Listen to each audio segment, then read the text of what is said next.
promise. I've always wanted to be a writer, ever since I was in 2nd grade, and over the course of my life, I got pretty good at it. I even got to the point where companies were paying me large salaries to take their ideas and turn them into stories and ad campaigns. By the time I was 30, I'd generated millions of dollars, spun up a portfolio that could land me any job, and make a name for myself in professional writing circles. But there was one thing I was missing: the ability to come up with good ideas. Now you may think that in my position, that didn't matter much. Companies gave me the ideas. I brought them to life, and I made a lot of money doing it. Why did my lack of ideas really matter? They mattered because money didn't matter to me. Ideas did. I didn't want to be a professional writer. I wanted to be a creative one. I wanted to tell stories that chilled my readers, turned their stomachs, and broke their hearts. I wanted to create characters that men secretly cried over and women openly lusted over in their book clubs. I wanted to paint settings that kept children up at night and drove movie producers crazy. I wanted to be the best storyteller. And the only way to do that was to come up with winning ideas. But I didn't have any, so I looked for them in prompt workbooks. I even stole them from other authors' stories. I went to workshops and watched as my peers sped to work while I stared at blank papers and laptop screens. Nothing worked. My ideas were either soft and boring or unrealistic and uncompelling. Nothing that I conceived begged to be brought to life on the page. And even when I forced them out, they always seemed to droop over as if they were just empty bags without skeletons or muscle. They were husks, without any of the human stuff that held a real person up. Unlike me, they didn't even have the disappointment or self-pity to stand on their own. I was 35 and my pathetic inability to come up with ideas finally overwhelmed me. I don't remember exactly what caused it, but I was on the way home from yet another writing workshop with the local Writers Guild when I decided that my life had grown meaningless. I was going home to craft a story, and if I couldn't do it, I was going to take my own life. That, I decided, would at least create a story that someone would remember. You might suspect that the ultimatum gave me a sense of fear, but for the first time in my life, something clicked. There were stakes, and I felt the strange brush of a story thread passing by, gently hitting my cheek with its tail. It was gone before I could grab it, but once again, for the first time, I knew that it would come back. It had responded to the stakes. I sped the rest of the way home, eager and gleeful to see which way the story would unfold. Would the hero pass the test, or would he fall into darkness?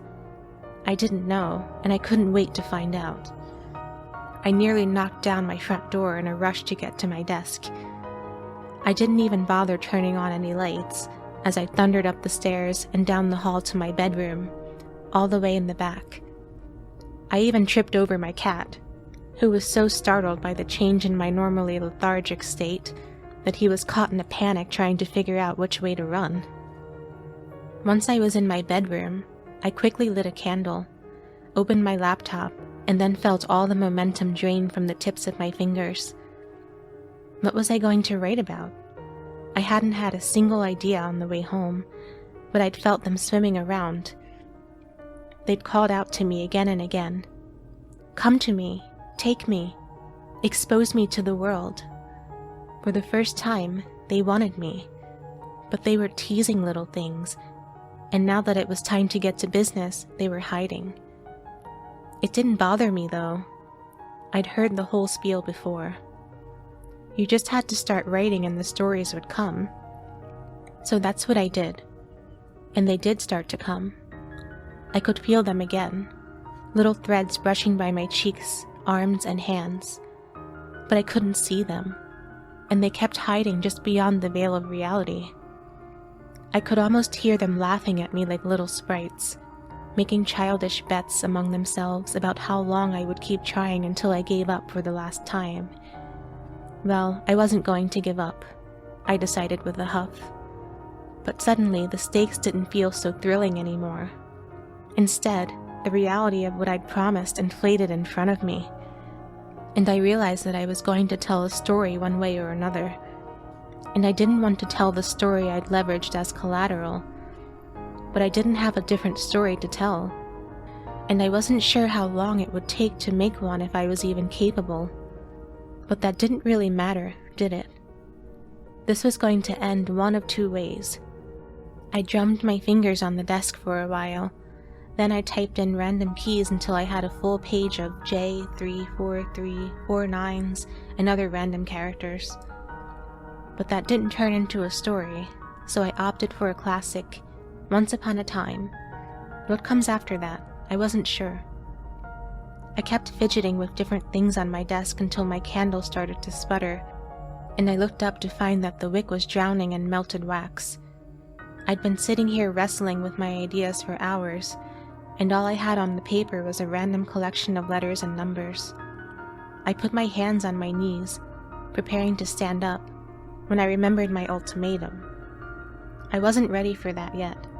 I felt the idea swim by just hours earlier in the car. This was my chance to pin them down, and I wasn't about to get up, no matter how bored, hungry, thirsty, or hopeless I felt. Plus, I didn't particularly want to die. I just said it because it felt story-like, and I hoped it would kickstart my creativity. With that in mind, I settled back down and tried to start my first sentence.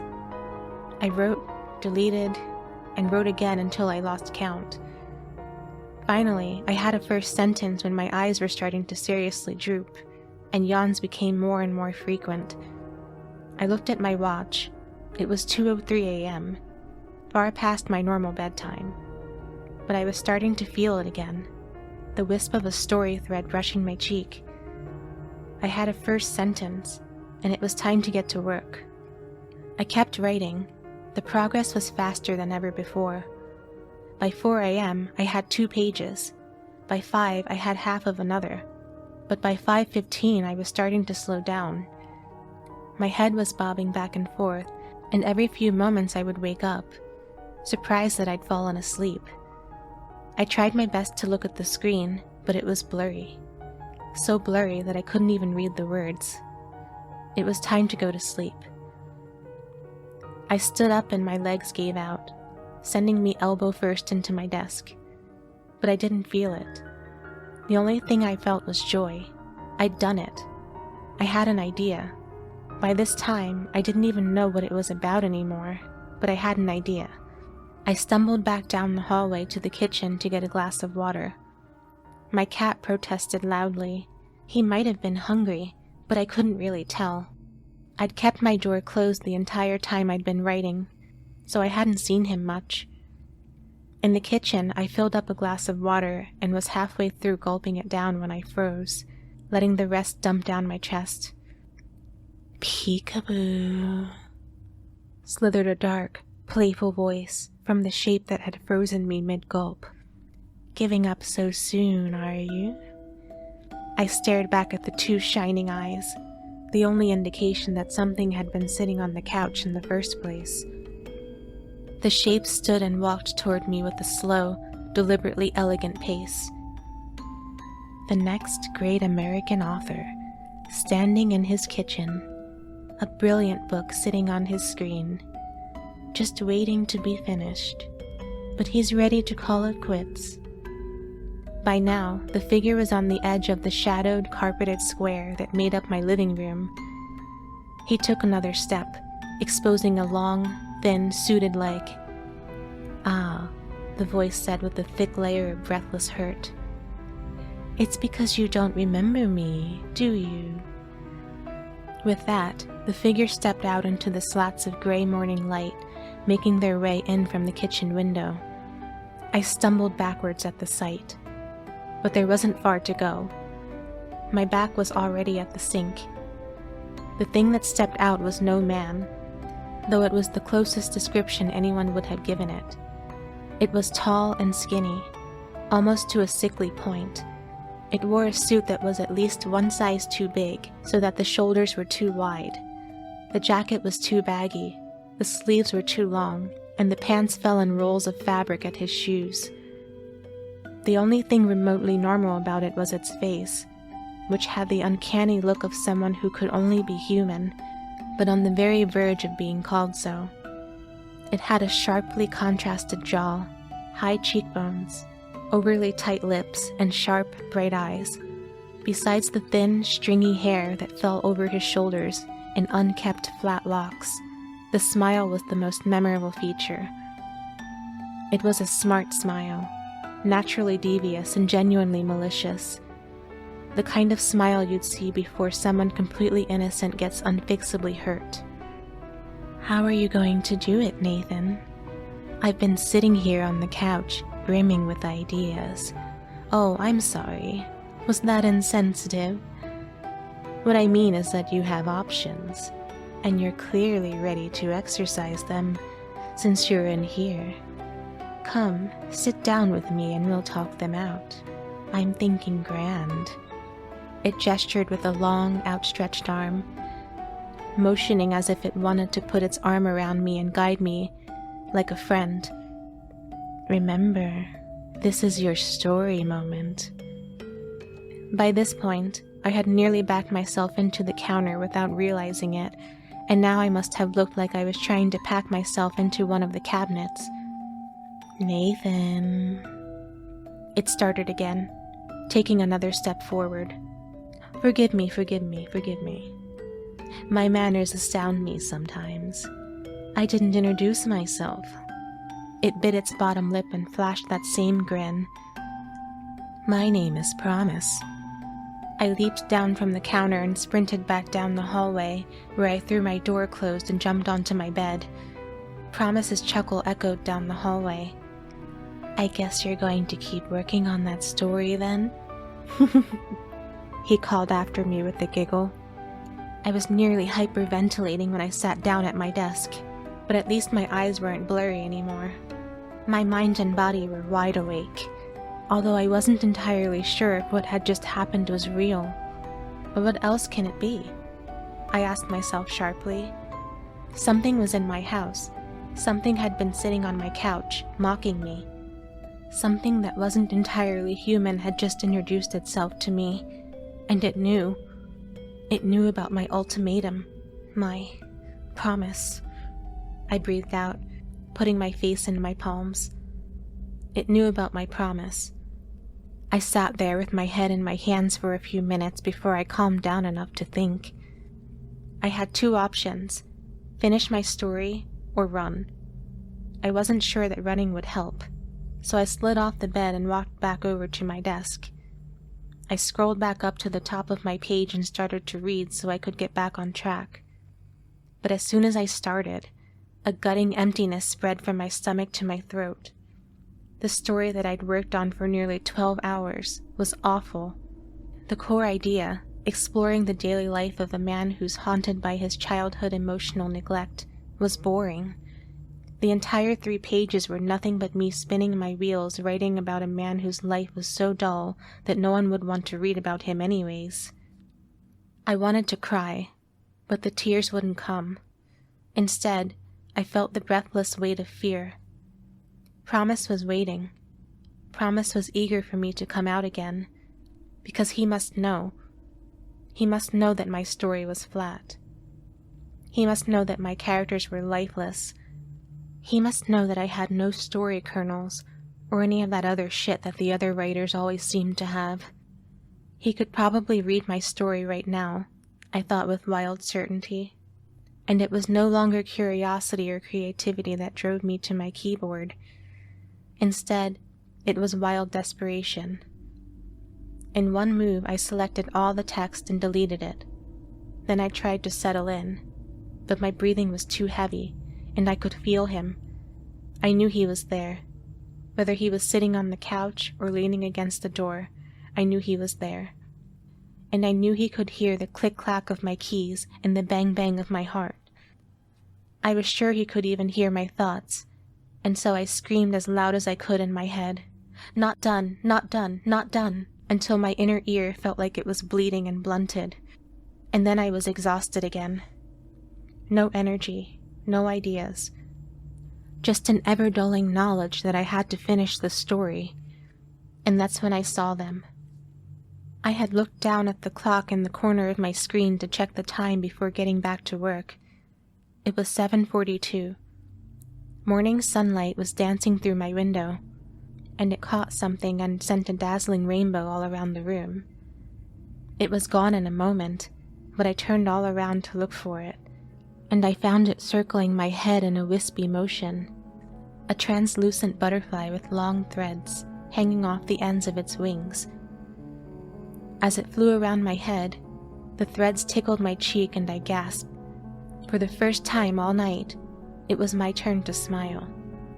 I'd made it through the night and been rewarded. An idea had graced me, a sacred muse in the form of a butterfly. My smile grew, and suddenly there were more flashes of light, more and more swimming in the air, catching the sunlight and sending dazzling refracted rainbow light all around the room and directly into my eyes. So, this is what it was like? So many of them all at once. At least 50 ideas kissing my head with their threads. I'd waited my entire life. I'd prayed for this, sacrificed for this, but clearly, I'd never sacrificed enough. Whoever had been listening had needed more to send me a muse, and my life in the balance had been enough. I was ready, so I reached out and cupped my hands around a random butterfly, breathing deeply of its golden light, ready for the idea to flow through my nostrils and into my soul. But the moment I touched it, the butterfly disappeared, as if it had never been there. I sat back, shocked. Then I inched my hands toward another, ready to cup it and breathe it in. But it also disappeared, as if it had never existed. I tried a third, and then getting desperate, I tried to pluck a fourth one out of the air. Both disappeared as soon as I touched them.